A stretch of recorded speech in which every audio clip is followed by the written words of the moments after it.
Of some sort or campsite.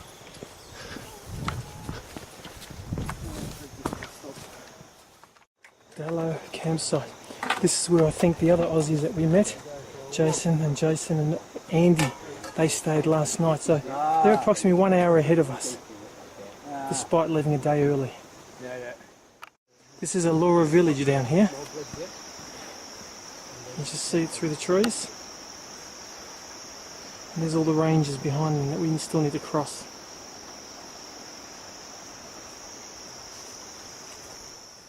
Allura village, which is just a few minutes down the road from that last campsite. And this is actually the place where the boys did stop last night. It's just a few minutes further down from where we showed that other campsite.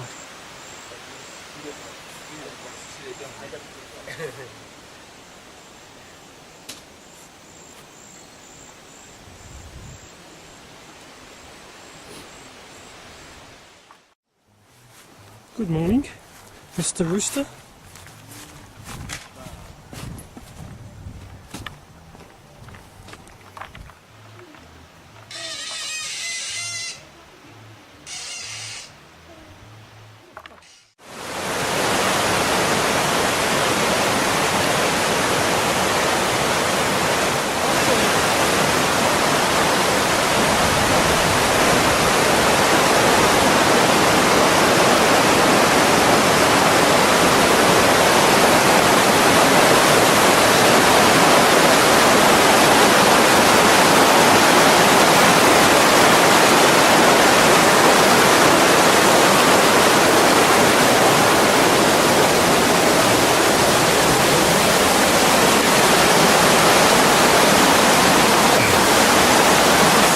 Jumping and bumping, but it was pretty hard.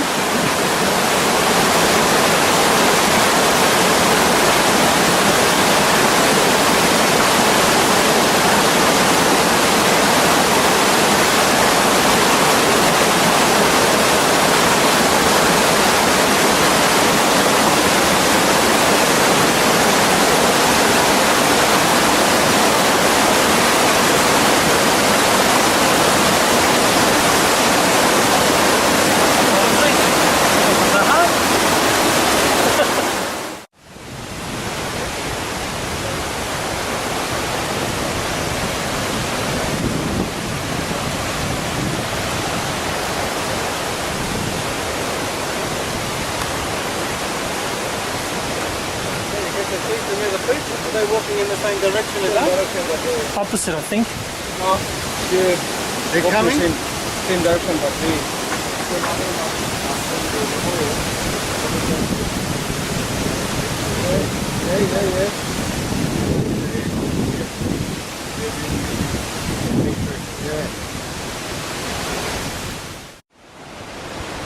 So we've had lunch here and we said goodbye to Ura Crossing. Quite an amazing and pretty spot. So if you look up just above our huts here, that cliff is almost vertical. I don't know whether you can appreciate that on the vision. That cliff, it just looks like it's just towering vertically, like a 30 or 40 story building.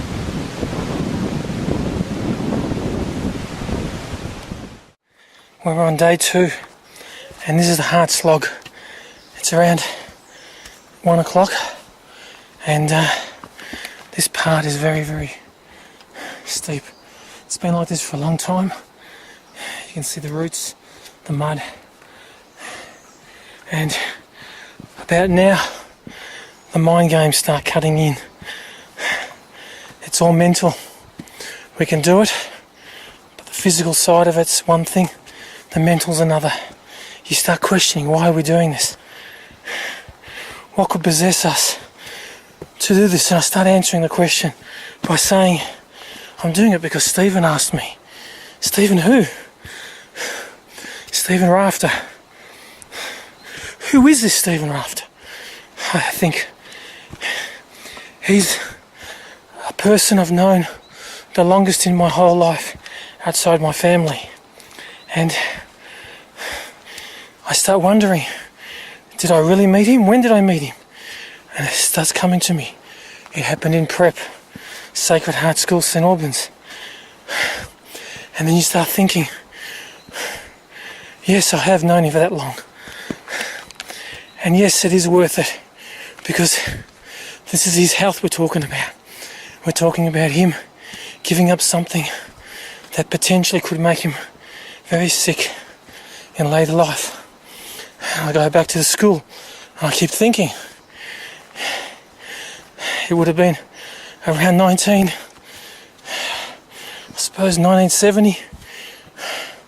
1969 perhaps. And I'm thinking to myself, there's Stephen Rafter. What if he didn't go to this school? What if I never met him? What if he was a year behind me? I am 10 months older than him. So I start thinking, had I been in the next year, then I wouldn't have met him. And I wouldn't be here. But then I'd be missing out on a very, very dear friend. Someone who I love.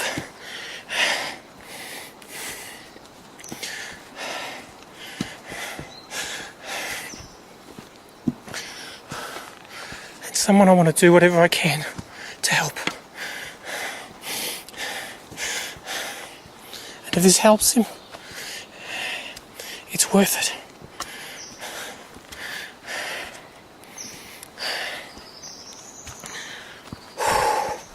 And it spurs you on again.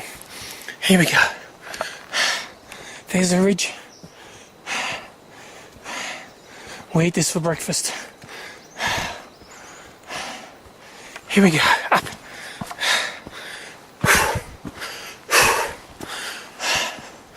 Every step one closer.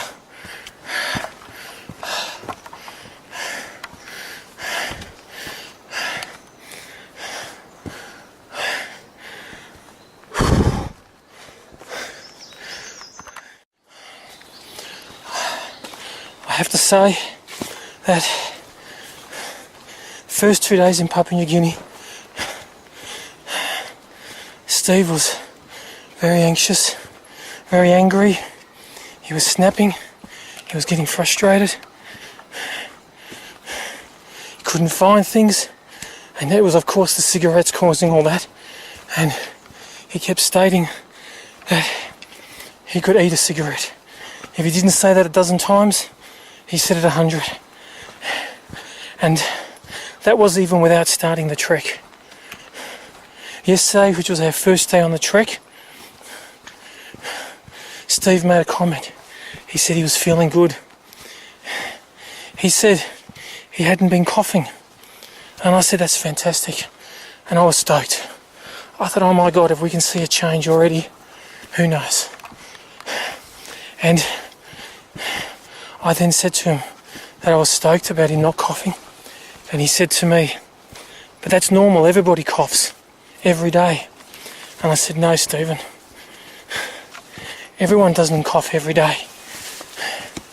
It's obviously become part of your life, and that's just normal, but it's not a normal thing to be coughing and spluttering every day. And I'm so pleased to say, he said that he felt good yesterday. He felt that he didn't need a cigarette. He was calm, and the same today. And I have to say, I have not heard him cough once again today. And again, very calm and full of energy. He's just killing it. He's up ahead of me, and he's ploughing through. And all I can say is congratulations.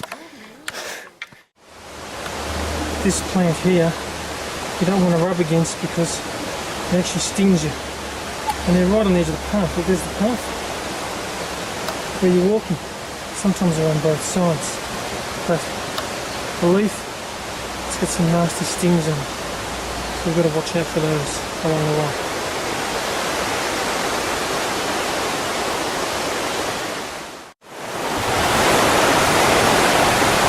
This is Templeton Crossing.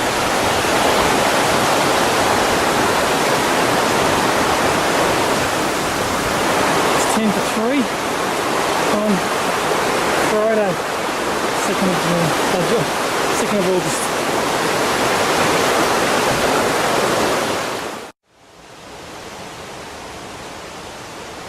Just one of their many spider webs. Not sure if you can see that clearly. So yeah, we're here at Templeton Crossing, which is where we were going to set up camp for tonight at the end of the second day. However, we've decided to push on, and we're going to do another hour and a half and get to a place called Dump 1. Dump 1, yeah. It's an hour and a half away or so. Under 2 hours. We are exhausted, but we're very keen to do it tonight and just be a little bit further ahead and have that up our sleeve if we need it for later on. As one person always tells me, a little a lot. So we'll go and do another hour and a half to 2 hour walk now, and yeah, we'll hopefully make it there before dark.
Try to make it for me.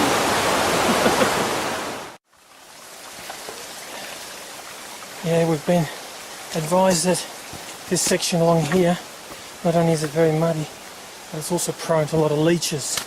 So we have to watch out for these little bushes on the side. In many places you do have to brush past them. And when doing so, it's quite common to pick up leeches on your legs.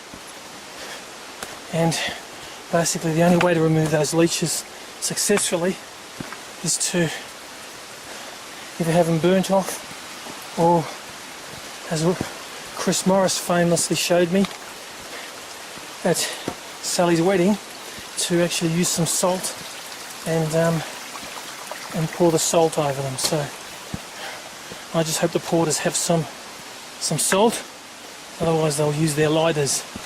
And well, I'm not too keen on having singed hair or burnt legs, but nevertheless, we don't want leeches on there either. Yeah, so, as I said before, we made the decision to chug along and do another hour and a half, 2 hours today, and just get us further along the track. So, a few minutes ago, we passed our first Australians going the other way. Up until today, which is basically 2 full days, we had not passed another Aussie doing it. So it's quite surprising. And just in the last 10 minutes, we've probably passed about half a dozen. All friendly, all looking good, and giving us encouragement, saying that we look good too. Whether it's true or not, certainly don't feel good. There's a lot of soreness, but you just got to ignore that and keep pushing on. Whether it be blisters, whether it be bite on the hand and the back, it's all part of it. So you can't think about those things, you just got to keep pushing step by step, one at a time. A real slog in every sense of the word, but it's what we need to do to get to the end. which we'll do. We'll do that.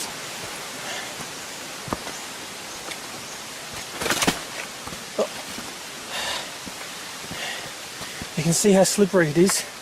Sometimes you go to stand on a tree root and you slide sideways.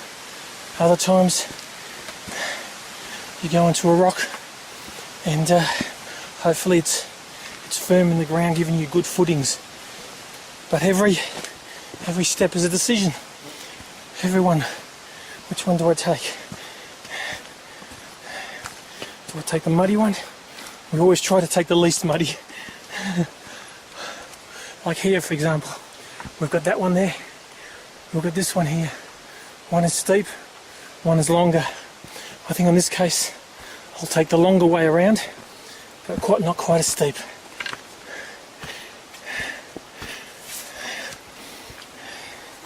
There's lots of little footholds, and you look for those footholds in the mud just to give you grip.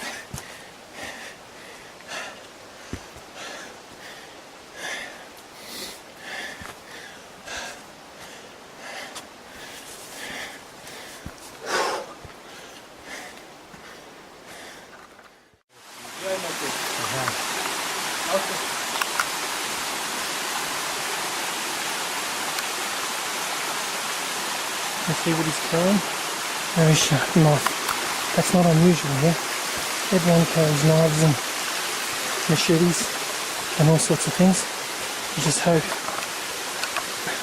they're on your side. Just mud. Mud and more mud. It's just everywhere. And we haven't had a rain. Imagine if it was raining while doing this would be a nightmare. Well, a worse nightmare. Must be getting close now to the camp. I've got some of the boys behind me, which they always bring up the rear. There's a couple at the front. Stephen's ahead. Actually feeling good at the moment.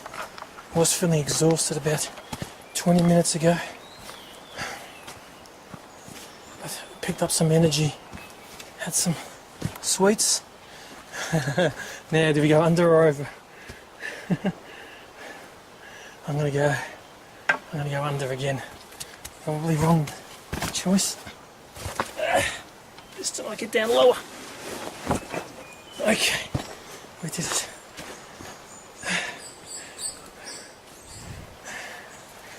Alright.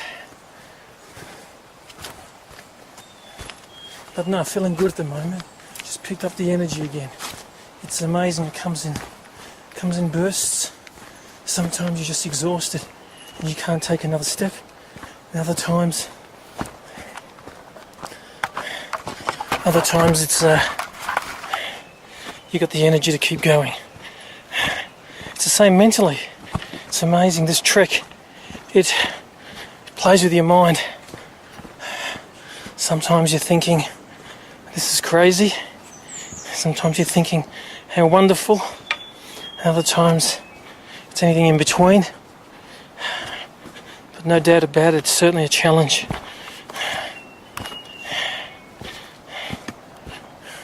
Probably could have got a little bit fitter. Probably could have bought the pack earlier and tested the pack out. The shoes are good. Happy with those. The clothes are great. They dry quickly. That's a big thing. You need to get clothes that dry quickly. Anything cotton, forget it. Because cotton just will not dry. But these polyester lightweight shirts and pants are excellent. We're going to set up a fire tonight just in order to try and dry some of our other clothes that haven't dried yet. Steve wants to do a big wash and he wants to hopefully have them dry for tomorrow.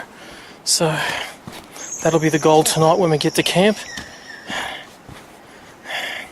It's interesting, hunger doesn't seem to play a part. We know we've got to eat, we've got to keep our energy, but you just don't feel hungry. Last night, Steve didn't have any dinner because he had breakfast and lunch, and apparently he's doesn't normally have breakfast and lunch, but has a big dinner. So he was sort of thrown out by that. But I've got a feeling he'll eat tonight. I think we all will. So it's starting to get a bit darker in certain places.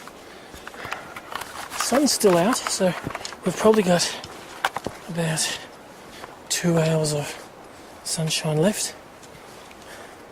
So we hope to get into camp in the next, 20 minutes to 40 minutes. Okay, we're now very close to the campsite. And I hope that's not the log we have to walk across to get across.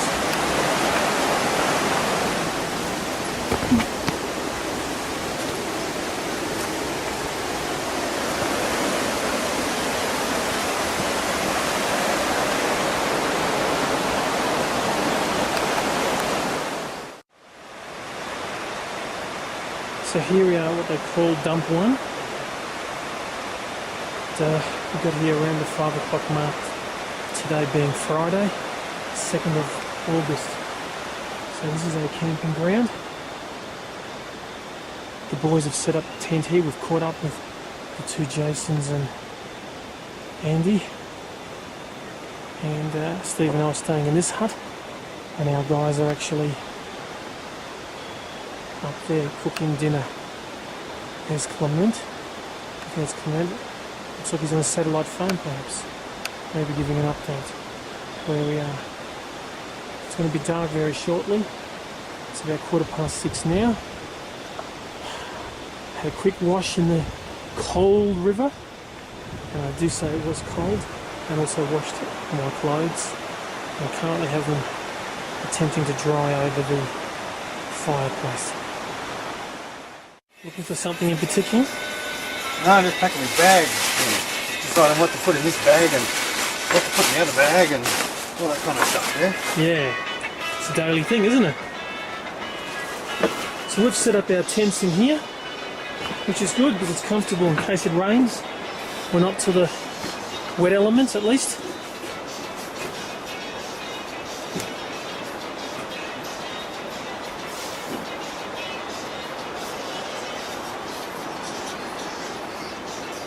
And we'll go and have dinner shortly. Well, we're on day 3 now, and it's 8 o'clock. We left at 7:07, so we've been doing a steady climb, and this particular spot we are now is our first clearing we've had, and they call it the Kokoda Gap. Right through there, right through that gap there, all the way in the far distance is where we came from. And I'd be estimating that would be something like probably about 30 kilometres away. So day 3, as I said, very grueling day. This is the first open patch we've had. It's still upward, so we've still got a long way to go.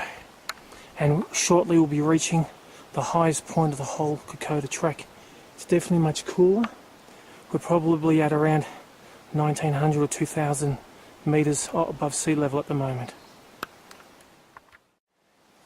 Alright Mike, this is the highest point of Mount Bellamy, this strip that you're walking now. So this is it? This is it? This is 2,200 odd Oh, something like that, and I guess it kind of means we've got some downhill coming up now. What does he say in Titanic? I'm the king of the ocean, or king of the mountain. Woo! That's been up all morning. Yeah. Oh, so from here it's downhill. Well, and some ups. That's what the map says.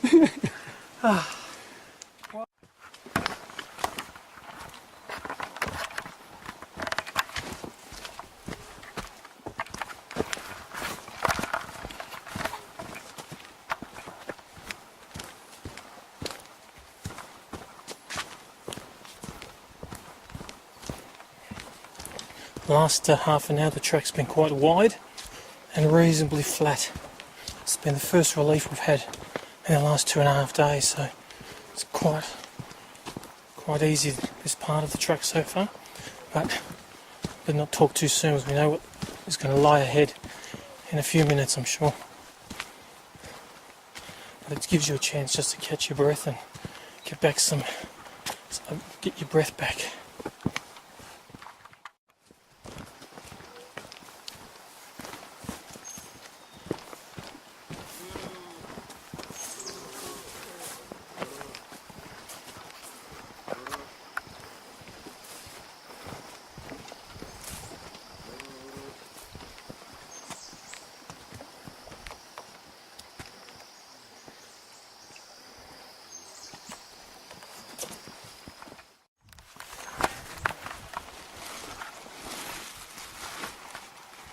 Stephen, what are you looking for?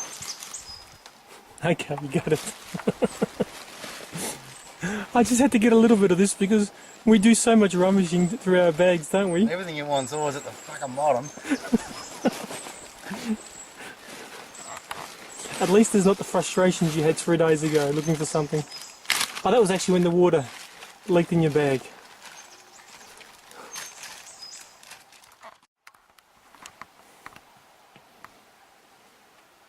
Well, this section here is quite unusual with the way the roots have just spread out the sides to give them stability to the main trunk.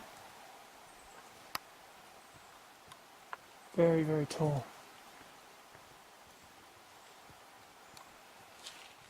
What do you want? I don't know. Depends where you put it.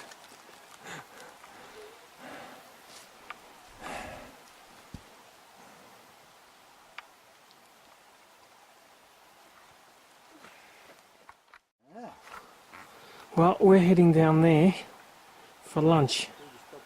That looks so far away. I'm not sure if it's that one or the further one, but it's called Naduri. And that's our lunch, but I tell you what, that looks like a long way away. Just to give you an idea of what the mud's like. I don't know if you can make that out, but it's just slosh all the way.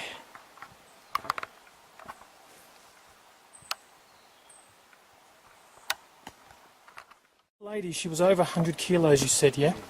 And she made it, but sometimes you get in 10 o'clock at night. Yeah, that was from Templeton to a foggy. To a foggy.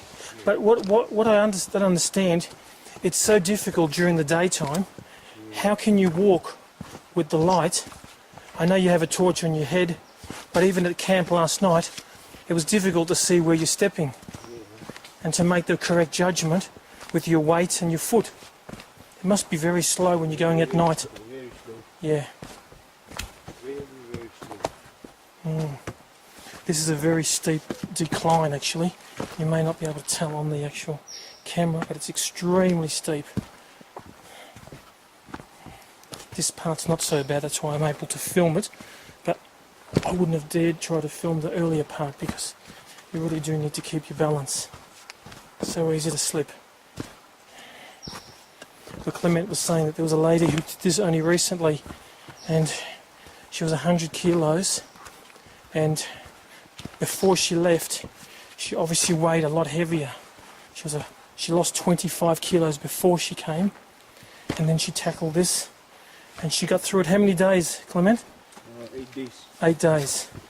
That's an amazing effort. I'd love to meet that lady because knowing how difficult this is now, she's done something extraordinary and she should be very proud of herself too.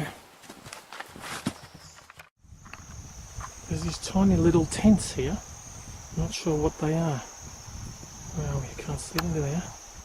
They're only small, so either pygmies live there, or what do they do, Clement? What? What are these for, these white little... There's some markers for the airfield. Oh, markers for the... Okay, and over here we have the Naduri Community Health Post.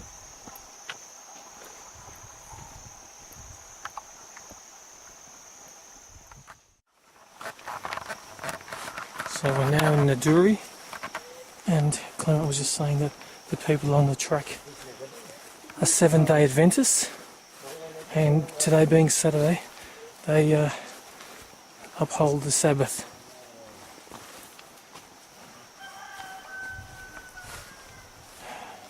And there's someone I recognise. Hello.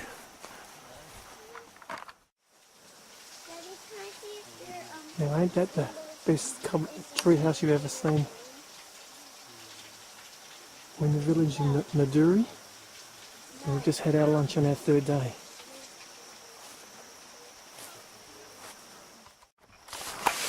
This is now some of the steepest, most slippery.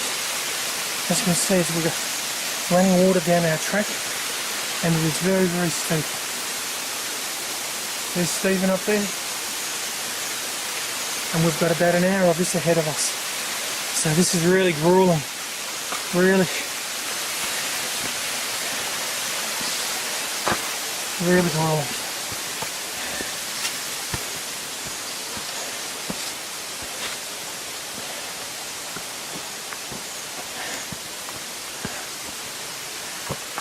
Every step is a lunge upwards, lifting your whole body.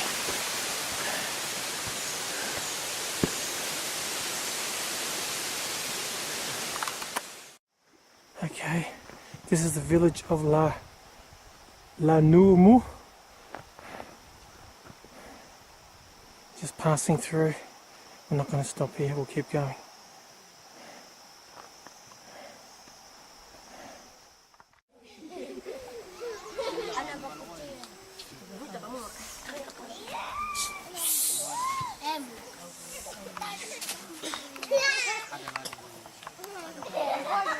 It's so gorgeous, the kids here. Hello.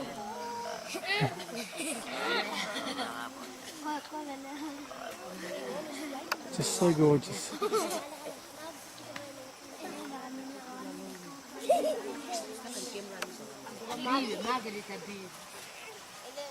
Hello.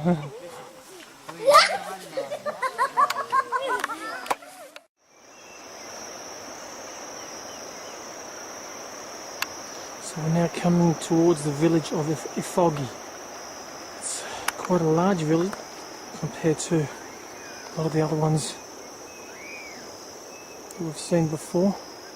That blue building up there is a school. And we'll be staying down more in this village here. The land is quite beautiful here. We're still descending into Ifogi. And it's just really picturesque, just quite stunning.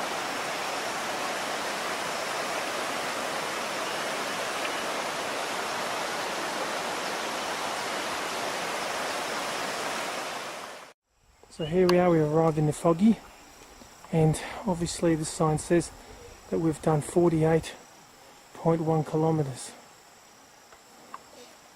So we are over the halfway mark.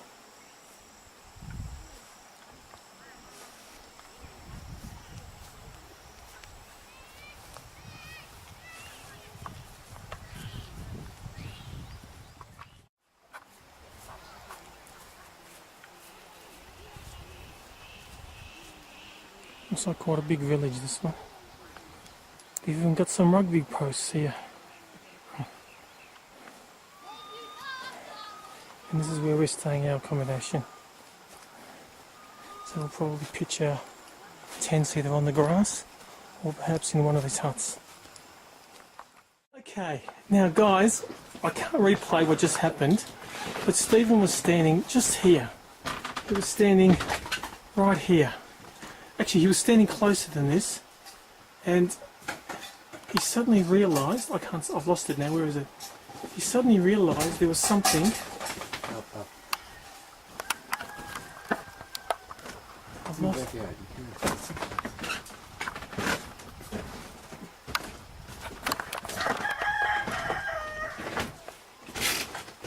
Okay, let's try again.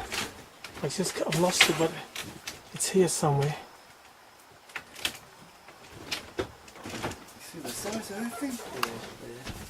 He's not sleeping with us, is he? I can't see it. Where is it? Ah, there it is. There it is. Okay. Now, without exaggeration, You're on the front of it. You're on the side. that would have to be 20 centimetres wide. And Stephen came face to face with that. And he didn't scream like a girl. What did you say? I think Jesus Christ or something. But that is amazing. What sort of spider is that? The one one that says, "Get out of my house, spider." Oh, do you know what sort of spider that is, Roger? Not sure. We'll have to ask Clement. Maybe he knows. Okay, so he's sharing the bunks with us tonight, is he? So we've just showered, and we're getting ready to settle in for at the end of our third day, and we're in a foggy. And I just want to ask Stephen, as part of his diary, if you realised how hard it has been, would you still have undertaken it? Seriously, don't think about it now that you've had a shower and you're feeling refreshed. I don't know how you're going to answer that. How can you know how hard it is? How can somebody explain to you how hard it is? No words would really describe how hard it is for you. And until you're here doing it, you just couldn't know. Okay, but the fact that you've done the last 3 days, if you knew it was going to be this hard, and you were back in Melbourne and you knew how hard it was because you've done... I would have trained a lot harder. Yeah, I think so too. You know, I mean, in the end, it's only hard because of my level of strength and fitness, I suppose. Yeah. Other people would just walk it as if it's nothing. So maybe that's the key. I'm probably not strong enough to enjoy like a leisurely walk. It's damn hard work. Well, it's not a leisurely walk, that's for When sure. you watch the porters and that, it's like nothing to them. Yeah. They make you feel like a very, very, very unfit person. But I think you've got to realise too, you've got to take credit that most people are not super fit. Most people are either average or worse. And never do this kind of stuff. No. Yeah. So no, it certainly has been hard. There's a lot of hindsight and stuff. You're asking me, well, absolutely I'd do it because of what I was trying to achieve by doing it. Yeah. And I asked myself that exact question during the walk today, and I thought if it still gets the same result, the answer is yes. So there we go. All right. Girls at home, this is the gang who have been looking after us amazingly. First we have Clement here. Clement is 28 years old. He's married with 2 children. He has a boy and a girl. I think 6 and 4 is it? Yeah. And he has been trekking for about 10 years now. And this is his 87th trek. So he's done quite a few. That's not many people have done that many, correct? And then next to you we have Roger, is it? Roger. Hello, Roger. Hello. Roger has been looking after Stephen's bag. Oh, yes. His porter. Oh, and by the way, Clement is not only our guide, but he's also my porter as well. So again, thank you very much for all that hard work. And I have to say thank you to Roger as well, because I think Stephen's bag's quite heavy. Oh, yeah. I feel sorry for Roger. So thank you, Roger. Then we have Kingsley, is it? James. Oh, James. Hello, James. James is one of the chaps that is always ahead and preparing the fire for us and getting everything ready. So thank you very much, James. And then we have Kinsley. Hello, Kinsley. Kinsley's also been ahead of the group and always behind us to finish and always ahead to start off. So they have to be super fit to be ahead of us. Not that that's hard, because we're not that fit, are we?